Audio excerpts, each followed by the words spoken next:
what's going on with Arsenal Football Club. And for Chelsea, after winning the Club World Cup, they're counting down to the Premier League game against Crystal Palace. And that might cost them. But you know what? They say in football, you have the opportunity of signing many players, 30, 35. So if some of the players are tired, hopefully those who can get plenty of playing time, maybe they want to start a few of these games in the EPL for Chelsea. We're just counting down to the Premier League with a little over 30 more days to go. So Shabna will help us with these and many more from the BBC. And then when we come back, we'll serve you some headlines from our end here. BBC Premier League update from the home of Premier League football. Hello, I'm Shabnam Yunus-Jewell at the BBC Sports Centre. Chelsea defender Levi Colwill says their Club World Cup win proves they can win the Premier League or Champions League as soon as next season. They beat Paris Saint-Germain 3-0 to lift the trophy in New Jersey. But there are fears that their preparation for the coming campaign could be impacted because the team will have had less time off. BBC Sport football news reporter Nizar Kinsella has been following the tournament in the US.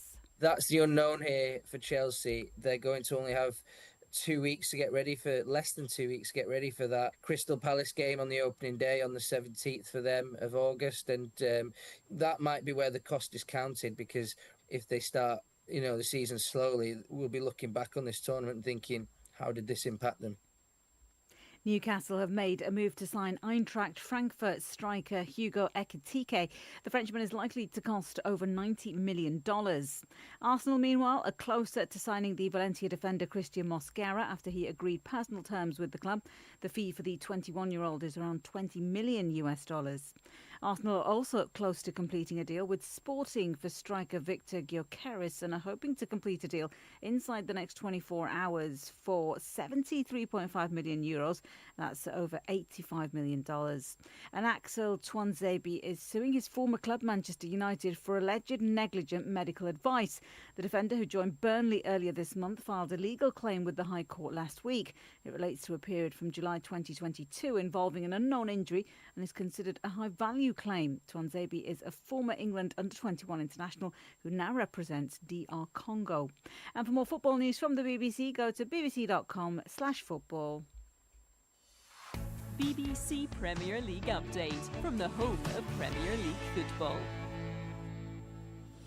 Thank you so much, Shabna, for that. So there you have it, all the headlines you need to know in 2 minutes from the Premier League as we begin to count down to the start of European club season. The Spanish La Liga, the Italian Serie A, the German Bundesliga, the French Ligue 1, and of course the English Premier League.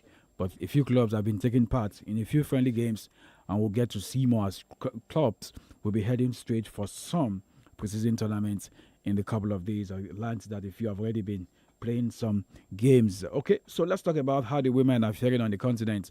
And that's talking about this year's African Cup of Nations for Women. Morocco, the host. And let's tell you that the 2 rounds of game yesterday were held. And Bayana beaten Mali by 4-0. And the Black Queens of Ghana didn't win the first 2 games. They were good yesterday, where they won the game against Tanzania by 4-1. So it's good to see the Black Stars, despite having a poor start to the campaign, end up picking maximum points. It's giving them 4 points from 3 games. Okay, so let's talk about how the quarterfinal pairings are. South Africa will play against Senegal. That is done. Algeria will come up against the Black Queens of Ghana. Okay, all right. And there was again is Morocco will be hosting Mali. And we know that our Super Falcons will come up against Zambia for a place in the last 4 of this year's African Championship for women. Let's head straight to the women on the continent of Europe now, where they also got the quarterfinal games coming up very soon. And of course, Switzerland are the hosts, finished second behind Norway. So the way it stands right now, Norway will be playing against Italy, and Spain will play the host Switzerland. Sweden will be up against England. That's a good tie to watch, because for the Swede, beat Germany in the last group game, secured all points. They'll be playing against the English side. Defending champion got 6 points from 3 games. France, who also got maximum point from the 3 games in the group, will play against Germany. So it's all set up in terms of the women and the men, the women championship rather.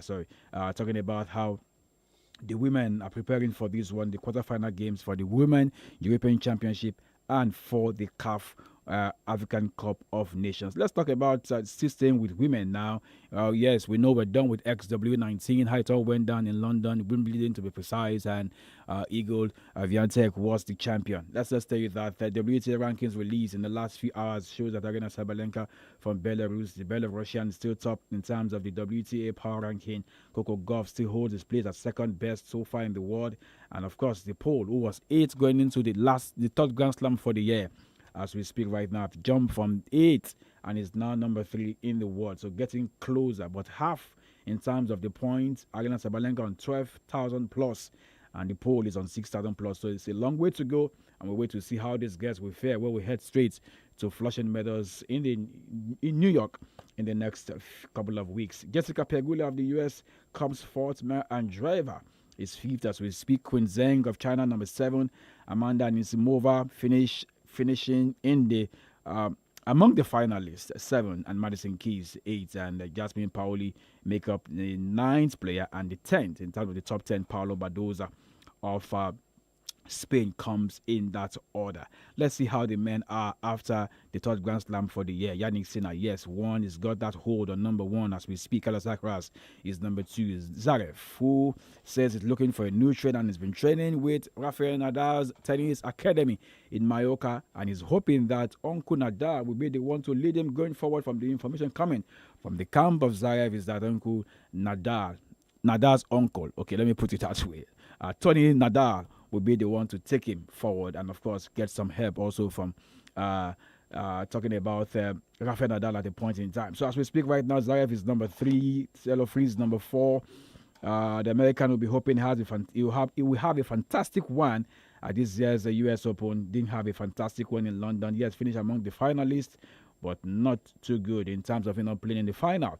And Jack Draper of the United Kingdom, Novak number 6, Musetta of Italy number 7, Gorina number 8 from Denmark, and Ben Shelton of the US is at 9, and making up top 10 is Andrei Rublev from Russia. But you know how these things work in sport right now. The Russians have got no hold, they've got no flag in front of their name. So let's quickly wind down on the show this morning and talk about some basketball news, but not the best in terms of what we're getting from the National Sports Commission concerning the Tigers' participation at this year's AfroBasket starting in the next few days. The NBBF are yet to get funds for the NSC, talking about the National Sports Commission now, for the Tigers' participation at this year's AfroBasket starting July the 26th. The Tigers are currently the 8th ranked team in the world and the defending champion, but finances might hinder their participation, and that will be tough. I can't imagine our girls not taking part. I can't imagine our girls at this point in time. We're still talking about how do they get funds to go play in the championship that they won. Let's wrap up the show with some European club gist this morning, because know that the players and want to make move away from the club. You heard from the BBC, Valencia's defender Mosquera on his way to Arsenal Football Club. So the question now will be, how many will they get to the ranks? Okay, for other teams also, Real Madrid are looking for a deep playing midfielder, and they are still looking, and they are yet to get one. If not been the best, there's been talk around the attitude of the players, and Xabi Alonso hopes he can get all of that settled. So we begin to count down to the European football season. Managers putting their mouths or putting their money where their mouth is. Spurs is yet to confirm the signing of Morgan Gibbs-White, because Nottingham Forest, they don't like the way they went about approaching their player. And for Elanga, his move from Forest, he has gone to join Newcastle. Newcastle, you heard from the BBC also. 𝐒𝐿, the French international, is on the verge. Or let me not say on the verge yet, because there's still a long way to go in terms of the figures, the money that Newcastle are quoting or want to use to get him. Maybe that money might not be enough, but we'll wait to see and begin to ask questions around the future of Alexander Isak. What will his future be? Is that Newcastle are preparing for life after the suite? Don't forget, they've got the suite. Newcastle have got Champions League football. They don't want him to go. Maybe just hold him for one season and then sell him, and then use the French boy who currently plays football for Eintracht Frankfurt as a replacement. So all of this drama, we'll wait to see how it all pan out. For Manchester United, still nothing concerning Mbeumo, but talks around both Brentford and Manchester United is still going on, so that deal might likely happen in the next couple of days. And you begin to ask questions. When will United go sign a player? Yes, they've signed Matheus Cunha, but who else again is coming on board after the club have told 5 players that they've got no future? The future of Rashford also is up there to see where we play football in the coming season. Yes, they talk about him going to Barcelona Football Club, but nothing concrete yet between Barca and Manchester United. Sancho also out of Manchester United plans. He might just be on his way to Italian Serie A, Juventus Football Club. Hopefully, all parties can agree a deal. For Garnacho, he says he wants to remain in the Premier League. He doesn't want to go play football away from the Premier League. Don't forget that in January, Napoli put in a bid of 45 million British pounds, but that was not agreed, and so he was left at United for the rest of the season. So we'll wait to see where the Argentine will play football. Let me wrap up with Victor Osimhen. Just in the last few hours, Napoli have rejected the approach from Galatasaray. They want more money on the table. They want the 45 million euros on the table, and then the 35 remaining as the balance must be paid in a year. And so they're waiting and see how they can restructure the deal. Osimhen says he wants to move. Don't make these things difficult for me. I have pen in terms of the personal terms and all that from my end. I've tidied that up just for the clubs to agree, and then I have the medicals, and then I can jump to Turkey. But all of that is not happening. De Laurentiis says, I want my money well structured because we need that money to see if we can use it to get Darwin Núñez from Liverpool Football Club. So you see how these things are all panning out. And wait to see how managers and owners of club side will play out in all of this in the next few days. We're counting down to the start of European football season. I am Peter Omo. I'll be back again by 3:30, and when we come, definitely we'll come and reload some of the headlines from the world of sport. Coming up, once it is 8 a.m., that will be Baba Vendo